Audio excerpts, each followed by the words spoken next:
But I think that the idea with the war is that I'm somehow approaching these things from the outside in. It isn't, I don't want to copy pictures of war, I don't want to paint battles, I want to somehow collide imagery together, like pieces of poetry, where the conversation that gets made, like I said in the beginning, the paradox is made by presenting one thing and presenting something else, and hoping that the meaning resides in there. And the reason that I love that is because then you bring your meaning to this, there's a place for the viewer to come in. And I think the most difficult part of being an artist is to take the risk. Because actually, even if you have, I've had times in my career where people have told me I'm the greatest, and a lot of times where people have not mentioned me at all. And, you know, whether that could be painful or not painful on a kind of egotistical level, there's actually a freedom sometimes they both come with their set of properties. And the idea is that those are the kind of small things that we are as, you know, egotistical people, but the bigger thing is to somehow enter into a big conversation. And even though, you know, Ragstra Downs is an artist that I show with at Betty Cunningham, and he's a beautiful artist, and he makes a very analytical kind of observed landscapes. And when he did this beautiful talk, he spoke about, he said, you know, over the years, what I have tried to do is remove my inventive, creative process from the act of making work. And I said to Betty, I do too. Because for me, even though these are clearly mine, and I am over time developing a kind of a language which I hope will be unique to me, and I think about that sometimes even when I'm working. What is it that you say that nobody else can say? But I don't want this to be actually about me. You know, one of the things about having a kid that's so great is that you're not that interested. And getting rid of yourself is some progression that is a really pleasurable thing, to just get out of your own way. For me, you know, in my practice, what I end up doing, Barry asked me when I came here, do you draw every day? And yes, I draw every day. I don't think there's a day that goes by that I don't make something. Because for me, I really need to. And I think that that's something that I realize that what sustains me over time, it's not that I need to because I have pain all the time that I need to get rid of. In fact, some of these images are painful, but actually very pleasurable to make. I think it's because it's very pleasurable to make images, that somehow to me, it's a kind of a little, like I could drill a little hole in here, and that little, like, you know, Harry Potter, you know, that vapor that comes out of my head and gets carried onto a piece of paper, and suddenly it becomes something real in the world in itself. And even though, you know, Ragstra Downs is an artist that I show with at Betty Cunningham, and he's a beautiful artist, and he makes a very analytical kind of observed landscapes. And when he did this beautiful talk, he spoke about, he said, you know, over the years, what I have tried to do is remove my inventive, creative process from the act of making work. And I said to Betty, I do too. Because for me, even though these are clearly mine, and I am, over time, developing a kind of a language which I hope will be unique to me, and I think about that sometimes even when I'm working. What is it that you say that nobody else can say? But I don't want this to be actually about me. You know, one of the things about having a kid that's so great is that you're not that interested. And getting rid of yourself is some progression that is a really pleasurable thing, to just get out of your own way. And I think the most difficult part of being an artist This morning I came in really early, and thank you, Tony.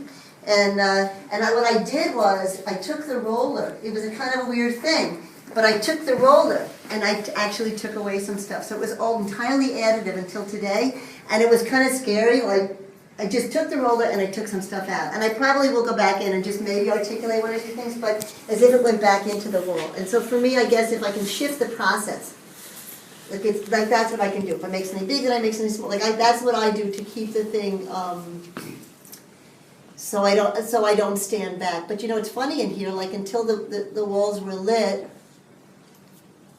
it's not that I paint with my eyes closed. Well, so when I'm painting, It's more like I'm listening. I didn't talk about this it relates. That when I made the sculptures, they didn't have any viscosity, they didn't have any color, they didn't have any stuff that I had relied on in the past, which is a kind of, probably comes out of my own ability and maybe what I was brought up with, which is a kind of a abex kind of whatever. And that was really good for me to remove that because I didn't want that to be carrying the information. But it is true that sometimes if I'm really stuck, I'll just pour some paint onto the thing and like a monster in the cloud, I'll find the drawing or the form. So there are distinct, as if in my toolbox I have separate slots for things like that. But it was a breakthrough for me as a painter to allow myself to see that painting and drawing are not any different.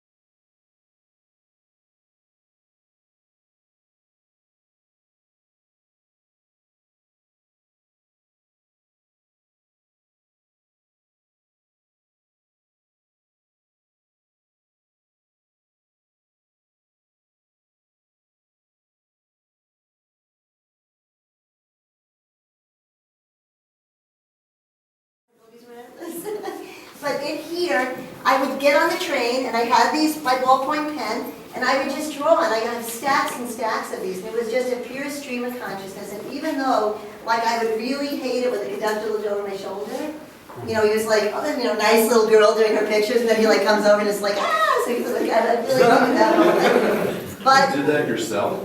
What? Like, you did that yourself? Yeah. Well, I think that the images are absolutely scary, and they're really funny, and they're beautiful, and they're also very, sexual. But I think that there's a lot of facets to them, but ultimately, there's a kind of, I wanted to see whatever those things that I carried along with me, and I actually feel this is I'm not over-exaggerating. I think that it's, helped me to not be insane. I mean, I feel like that there is a quality to being able to make something where you have access and tapping into those things, and, that's something that, so for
You know, when you were saying before, like, I really had to resist not making one big, like, you know, EKG line. Okay, I know there's a timeline, I'll just make it big, because I thought that was a kind of a line in time, and, you know, one time it was the same thing with those multiple figures, I was looking at this book of Hieronymus Bosch, it was in black and white, and I said, like, oh my God, that guy uses a horizon. Like, I had not allowed myself to use a horizon before. So many things about ABEX are so crazy, like, for me now I'm using narrative. Narrative is also like, you just wouldn't use narrative. I was thinking, like, narrative in painting, like, why couldn't you use a narrative in a painting? Like, what a crazy thing that I had just sort of eliminated. It's so much fun to use a narrative. I love a narrative. But I love this movie, This Is It, about Michael Jackson. And in This Is It, there's a moment where he says, the director says, I'll tell you the dancers when to cue something. And Michael Jackson says, don't tell them when to cue it. And his back is turned to the dancers.